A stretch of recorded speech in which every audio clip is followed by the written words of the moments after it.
Easy people, welcome back to my channel, Big Steve MCFC. Sorry I haven't posted for a week or so. Been a little bit poorly, chest infection, throat infection. Had to give away my tickets, Brighton and West Ham, so missed a bit of football. And then I finally got some antibiotics in the system. Felt $1 million. Match day, Crystal Palace, thinking, right, get into Manchester early, have a breakfast with the boys, stroll over to the old Etihad, pick up the 3 points. What a weekend. Didn't happen like that, did it? Typical City turned up again. And I'm like, wow, where do you start? So I'm going to start at the beginning. Obviously, getting to the stadium, looking at City's team, I'm thinking, great side. Ederson, Cancelo, Walker, Diaz, Laporte. Fantastic. Rodri, Bernardo, De Bruyne. You're looking at Foden, Grealish, and Jesus. Great side. So I'm sitting there thinking, looking forward to this. You know, we've been playing really well, getting results. Bruges away. You know what I mean? West Ham midweek obviously it went to penalties. It is what it is. But before that, on fire. Anfield, Stamford Bridge, Paris, no problem. Then the game starts. So early on in the match, you know what I mean? I'm looking at the Palace side. Yeah, they've had a mini revival under Vieira, but there's no one really standing out where I'm worrying about it. They're a big, strong, physical team. You always get that with Palace. Zaha's back. That's always a boost for them because he's a great player for them. Other than that, I'm thinking, no, we get the job done here. No problem. So the game starts. And we look in control. We're knocking it about well. You know what I mean? We're creating a couple of little chances here and there. Nothing to worry about. And then the mistake. We make a mistake at the back, Laporte. Then all of a sudden, Diaz comes flying across to dive in, misses the ball. They break. They put in Zaha. Now I'm looking at Zaha when he goes through and I'm thinking, he's not going to score from there. You know what I mean? The angle's pretty tight. Ederson's got that covered.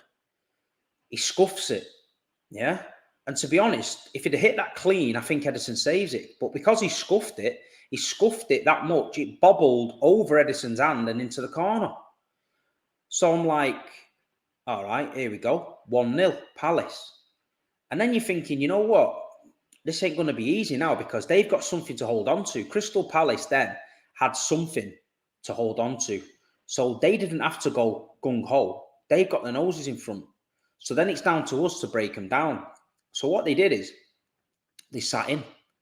They worked really hard. Listen, I've got to give my credit to Crystal Palace yesterday. For me, I think they deserved it. They worked really, really hard. I think Vieira got them proper drilled. You know what I mean? So anyway, after the goal, you're thinking, no panic. You know what I mean? This is what it is. We've been caught. Our own mistake. Stupid mistake. Let's go and put it right. So again, we're playing great football, but we're huffing and puffing. I've said it a lot on these streams. We're huffing and puffing around the box. It's very frustrating to watch. Grealish gets the ball out wide. Bernardo overlaps him. He passes it to Bernardo. He cuts back inside. Passes it to Grealish, then into Cancelo. Cancelo across to Rodri. Rodri across to Jesus. Jesus back to De Bruyne. De Bruyne back to Rodri. Rodri back to Grealish. Grealish to Cancelo. Cancelo hits the fucking south stand roof with the shooting. So then you're thinking, is it going to be one of them days? You know what I mean? And Palace, to be fair, they didn't look troubled. They were letting us have the ball on the edge of the box, letting us knock it about. You can knock it all around that box. It's great. We've seen teams come to the Etihad, dig in, and we've done that before. Southampton at home was a prime example. We could not get through. And that's when I said, is when we need the striker. If you've got a target man in them games, like an Edin Dzeko, for example, and you can whiz them crosses in, Edin Dzeko's finding them crosses and it's a goal. We were whizzing crosses in yesterday. Kyle Walker, Grealish, Bernardo Silva. There was just crosses fizzing across the goal. Absolutely nobody there. Don't forget, Jesus is playing wide now. So he's not in the middle. Do you know what I mean? Foden's in the 9. He's more on the edge because he's not getting the ball and he wants us to win. So he's coming deeper. So there's no one in the box. So then it's not panic stations. Chill out. We've been in this position before. We come back, we win. It's great. And then the sending off. Now, for me, I think it's not a sending off. He's too far away from goal. So if he gets past Laporte, to say it's a goal-scoring opportunity, no chance, because Diaz and that were getting back, and they were going to catch him. We've seen something similar the other week, I think, with Johnny Evans and things like that. We need to make it clear. I mean, a straight red card for that, come on. It is what it is.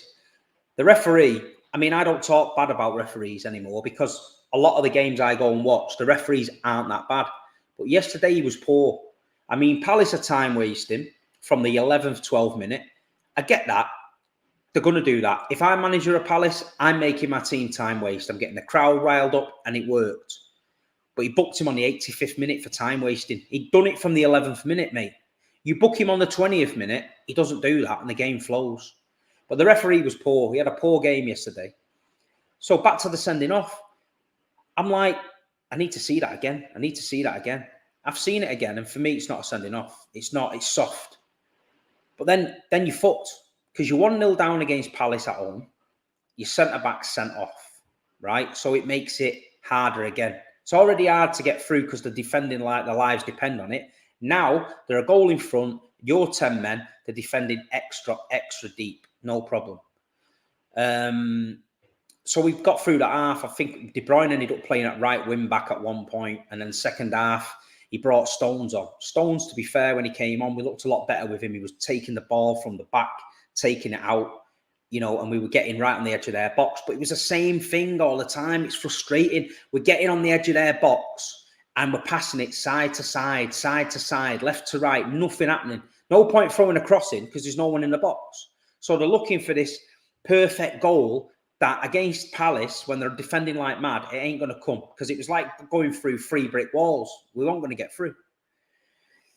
And then we thought we'd got back on the score sheet. We thought we'd done it. You know what I mean? A great, fantastic cross from Phil Foden to the back post, and Jesus coming in there, taps it in. The crowd's going mental. Everyone's thinking, fucking, we've got away with one here. 1-1, happy days. I'll take a point at that point. 1-0 down, 10 men. I'm taking a point. I know it's Crystal Palace, but I'm taking a point because we didn't look like scoring. And then VAR kicks in. The legendary VAR. And I thought, you know what? I said to the kid next to me, VAR this. And obviously, I've looked back on the goal and he was offside. So fair play, it was a correct decision. And then I've just sensed the crowd had a bit of a boost. You know what I mean? The fans got up a little bit. They were getting behind him. But it wasn't going to come. It was definitely not going to come. And then we brought Mahrez on, we brought Sterling on, and we were throwing the kitchen sink at him. We were attacking in waves and waves and waves. But a couple of times they brought Elise on, the kid they signed from Reading. Now, this kid's a great player and a great player. And for the money, he's fantastic. And they brought him on. And I thought, he's going to catch us on a break, this kid, because he's rapid. And they just went close before they scored. They came at us again, I think 3-on-2. They made a bad decision. And I think they put it over the bar. And then I said to the lad next to me, I said, look, we either get beat 2-0 or we get a point. We've got to go for it. And listen, I've got no qualms in Pep for going for it. I've got no qualms in the team for going for it. We have to take a risk. We're a title challenging team, and no points is not what we need. So 1 point, fair enough, we need to go for it. And we went for it. And they caught us on the break. They caught us on the break again. Elise running the ball in. And like you said, Conor Gallagher in the box, easy finish, off the post, bang, 2-0, game over. Stadium just upped and emptied. Everyone got off. Literally pissed me off. And at the end of the day, we didn't deserve to win. If you make a mistake like we made a mistake and you go a goal down, that's fine. But Laporte doing that and getting sent off fucked us. It fucked us. So the rest of the boys, Bernardo Silva, I've got to give a special mention to, ran his nuts off. You know what I mean? Kevin De Bruyne yesterday looked off the pace for me. I don't know what's up with Kevin, whether he needs a rest or whatever. Bring Gundogan in for a few games, give him a break, because Kevin De Bruyne yesterday, the simple passes, the 2, 3, 4 yard passes, they weren't even coming off. And when they're not coming off for Kevin De Bruyne, you know it's one of them days. I've seen some City fans getting on Jack Grealish's case as well, yeah? I mean, what do you want from the guy? He's playing wide. He's holding the ball up well. He's coming up with the odd assist. He's coming up with the odd goal. He's just a scapegoat. People need to sack it. You know what I mean? There's not many times in the season we walk out of that Etihad beaten. And that's a blessing. So when we get beat, don't throw all the fucking toys out the pram and say, oh, it's his fault. It's his fault. It's just one of them games. We've seen it before when we've won leagues. Palace have beat us. Teams have come to the Etihad and beat us. And you think, how's that happened? It just happens. It's football. You know what I mean? The game sometimes goes that way. Southampton came early in the season. We were putting 5 past everybody. 0-0. It happens. Do you know what I mean? We go to Paris Saint-Germain. We play them off the park. We got beat 2-0. It happens. The key is we've got to bounce back. We've got Club Brugge on Wednesday night. They're going to come and try and frustrate us and do the same. We've got to bounce back and get the win in that Champions League. And then we've got the fucking Dingles over at the Swamp weekend. And now they've got to research. Ollie's back at the wheel now for them. You know what I mean? The Liverpool games all forgot about. They beat Tottenham. But they looked a better side. He finally twigged it. And he's got Cavani and Ronaldo up front. They looked all right. And it's going to be a tough game at Old Trafford. But we've got to go there and fucking win. We've got to go there and put a performance in and win. We need to. They're there for the taking. We've got to show a bit of bravery. We've got to pour it on them at Old Trafford. And I think we will do. But listen, this week you'll see some Derby Day build-up from me and Saeed and other people. So I'm not going to go there with that. My thoughts today is about Crystal Palace. And Crystal Palace yesterday absolutely 100% deserved that win. Hats off to Patrick Vieira. Hats off to Zaha, Gallagher, Elise and all the boys. You put a shift in. And to come to the Etihad and beat us 2-0 is not an easy thing to do. So Crystal Palace fans, you should be proud of your side. I said it on the Big Six that Palace under Vieira, he's got a great odd job there and a great chance to build something. And people were like, no, they're going to go down. They ain't going to go down. Let me tell you, Patrick Vieira is a winner. You know what I mean? And on the touchline yesterday, you know, they nearly got a result at They nearly got a result at Arsenal last week. Don't forget. And Arsenal are resurgent. They beat Leicester yesterday. So Crystal Palace, you know, they're going to hit a few people by surprise, and a few teams are going to get smacked up by them. And yesterday, I hold my hands up. You know, Palace deserved it. But for the City boys, you know what I mean? We've got to bounce back. We've got to get behind the team Wednesday night. We've got to make sure we're in that stadium and get behind the boys and get through that Champions League. And then all the lads go into the Swamp at weekend.